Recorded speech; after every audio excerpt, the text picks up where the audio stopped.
ভারতের ইতিহাসের এক উত্তাল অধ্যায়। ষোড়শ শতকের সূচনা।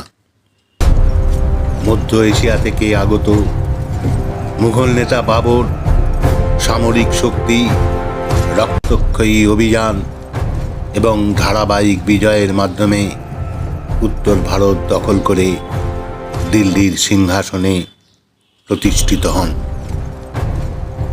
প্রথম পানিপথের যুদ্ধের পর তার সাম্রাজ্য বিস্তারের লক্ষ্য হয়ে ওঠে সমগ্র উত্তর ভারত।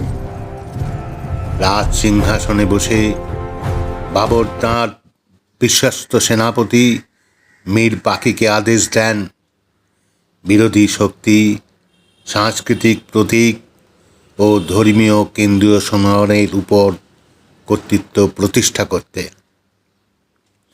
লোক ঐতিহ্যে প্রচলিত আছে এই আদেশের ছায়া এসে পড়ে অযোধ্যার পবিত্র ভূমির উপর, শ্রীরামের জন্মভূমি, যা কোটি ভক্তের বিশ্বাসের কেন্দ্র। অযোধ্যার আকাশে তখন ধোঁয়া, সৈন্যবাহিনীর অগ্রযাত্রা, ভীত জনতা আর পবিত্র ভূমিকে রক্ষার এক ঐতিহাসিক আহ্বান। এই সংকটকালে উঠে দাঁড়ান এক ব্রাহ্মণ বীর, পণ্ডিত দেবীদীন পাণ্ডে। তিনি উপলব্ধি করেন এটি শুধু ভূখণ্ডের যুদ্ধ নয়, এটি ধর্ম, সংস্কৃতি, আত্মসম্মান ও সভ্যতার অস্তিত্ব রক্ষার সংগ্রাম।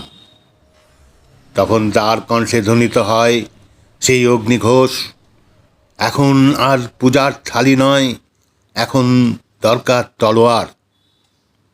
এই ঘোষণা ছিল এক যুগান্তকারী মোড়। ভক্তির স্নান নেয় প্রতিরোধ, আচার রূপান্তরিত হয় আত্মরক্ষার শপথে। দেবীদীন পাণ্ডে পূজার থালি সরিয়ে তুলে নেন তলোয়ার। তিনি জয় শ্রীরাম ধ্বনি তুলে অযোধ্যার জনতাকে সংগঠিত করেন। সাধু, ক্ষত্রিয়, ব্রাহ্মণ, কৃষক, ভক্ত সবাই তাঁর ডাকে সাড়া দেয়। লোক ঐতিহ্যে তাকে রাম জন্মভূমি রক্ষার প্রথম করসেবক বলা হয়। তিনি হয়ে ওঠেন ধর্মরক্ষার প্রথম আত্ম উৎসর্গী সেনানায়ক। এরপর শুরু হয় মহাসংগ্রাম। একদিকে সুসজ্জিত মুঘল বাহিনী, অন্যদিকে বিশ্বাস, ভক্তি ও আত্মমর্যাদায় উজ্জীবিত প্রতিরোধ। অযোধ্যার মাটি রক্তে রঞ্জিত হয়। প্রচলিত কাহিনী অনুসারে দেবীদীন পাণ্ডে অসীম বীরত্বে যুদ্ধ করেন এবং 700 মুঘল সৈন্যকে হত্যা করেন। তাঁর তলোয়ার হয়ে ওঠে ধর্মীয় প্রতিরোধের প্রতীক। গুরুতর আহত হওয়ার পরও তিনি থামেননি। রক্তাক্ত অবস্থায় পাগড়ি বেঁধে তিনি পুনরায় যুদ্ধে অবতীর্ণ হন। তার কণ্ঠে শেষ পর্যন্ত ধ্বনিত হয় জয় শ্রীরাম। শেষ পর্যন্ত তিনি শহীদ হন, কিন্তু তাঁর আত্মবলিদান তাকে মৃত্যুর সীমা অতিক্রম করে অমরত্ব দেয়।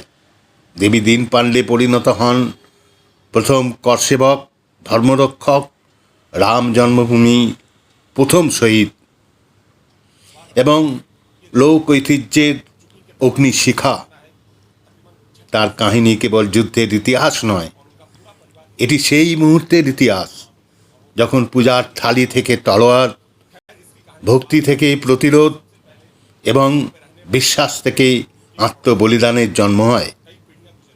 আজও দেবীদীন পাণ্ডে স্মরণীয়, যখন ধর্ম, সংস্কৃতি ও আত্মপরিচয় বিপন্ন হয়, তখন প্রতিরোধ হয়ে ওঠে পূজা।